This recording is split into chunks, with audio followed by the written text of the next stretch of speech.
শীতের সবজির কোনো বিকল্প নাই। তাই আজকে আমি আপনাদের দেখাবো সবজি রান্না। চলেন তাহলে রান্না করি। এখানে পরিমাণ মতো তেল নিতে হবে।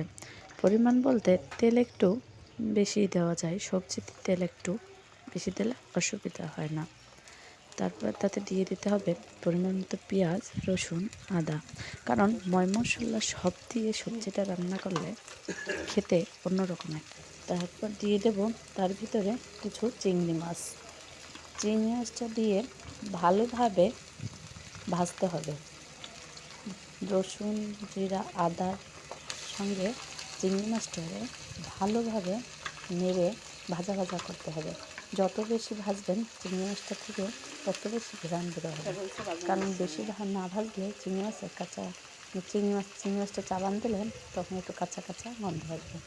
চিংড়ি মাছটা ভালোভাবে ভেজে নিতে হবে এবং তার ভিতরে দিয়ে দিতে হবে কিছু লবণটা দেওয়ার পরে ভাজতে যখন চিংড়ি মাছের কালারটা একেবারে আপনার হলুদে হয়ে যাবে, একদম হলুদ কালারের হয়ে যাবে, মানে ভাজা খুব সুন্দর করে ভাজা হয়ে যাবে। তারপর আমরা দিয়ে দেব একটু পরিমাণে পানি। কারণ পানি না দিয়ে যদি আমি তার ভিতরে হলুদ মরিচের মশলাটা দিই তাহলে আমার হলুদ মরিচটা পুড়ে কালারটা কালো হয়ে যাবে। এর জন্য একটু পানি দিয়ে তার উপরে হলুদ এবং পরিমাণ মতো, হলুদটা বিশেষ করে আসলে পরিমাণ বলতে আপনার কালারটা যেন আসে সেই পরিমাণ মতো। তারপরে পরিমাণ মতো দিয়ে দিতে হবে শুকনো গুঁড়াটা একটু কম দিতে হবে। কারণ শুকনো মরিচ অবশ্যই এর সঙ্গে কাঁচামরিচ অ্যাড করব। কারণ সবজিতে কাঁচামরিচের কোনো বিকল্প নাই। সবজিতে অবশ্যই আপনি কাঁচামরিচ দিয়ে করবেন, তাহলে হবে কি আপনার সবজির যে রান্নার যে তাজা চেহারাটা ওটা আপনার থেকেই যাবে, ওটা নষ্ট হবে না। আর অতিরিক্ত যদি আপনি মরিচ দিয়ে মানে আপনার গুঁড়ো মরিচ দিয়ে আপনি রান্না করেন তাহলে কালারটা একেবারে নষ্ট হয়ে যাবে। কিন্তু যদি হালকা কিছু গুঁড়ামরিচ এবং সঙ্গে কাঁচামরিচ এটা দিয়ে আপনি সবজিটা রান্না করেন তাহলে দেখবেন সবজির কালারটা দেখলে অনেক ভালো লাগবে। তারপর আমি তার ভিতর সবজিগুলো দিয়ে ভালোভাবে কষিয়ে নেব। সুন্দর করে কষে তারপর তাতে পানি দিয়ে অনেক পরিমাণে জাল দেব। হ্যাঁ, জালটা অবশ্যই আমাকে হাই তাপে দিতে হবে। কারণ এই সবজি কষানোর পরে পানি দিয়ে যদি হাই জালে আমি সবজিটা না জাল দিই তাহলে তখন সবজিটা মানে যাকে আমরা ভাষায় বলি শক্ত হয়ে যায়। পরে ওটা যতই আপনি জাল দেন খেতে আসলে স্বাদও লাগে না আর ভালো লাগে না।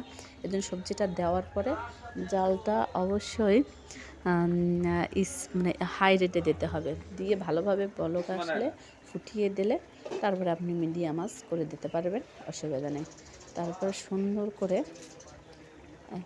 দেখেন আমার তরকারিটা কীভাবে বলক আসতেছে এইভাবে। তারপরে তার উপরে যখন হয়ে আসবে তখন দিয়ে দেবেন কিছু ধনেপাতাটা শীতের সবজির সঙ্গে ধনেপাতা এত কোনো বিকল্পই নাই, বিকল্প ছাড়া যেটা বলে, এটা আমি খুবই পছন্দ করি। আমার পরিবারের সবাই কম বেশি অনেক পছন্দ করে আর আপনাদেরও ভালো লাগবে।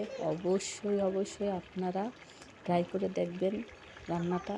কারণ অনেকে কম মশলা দিয়ে সবজি রান্না করে, মনে করে সবজিতে বেশি যদি মশলা দেয় তাহলে হয়তো তাদের ভালো লাগবে না।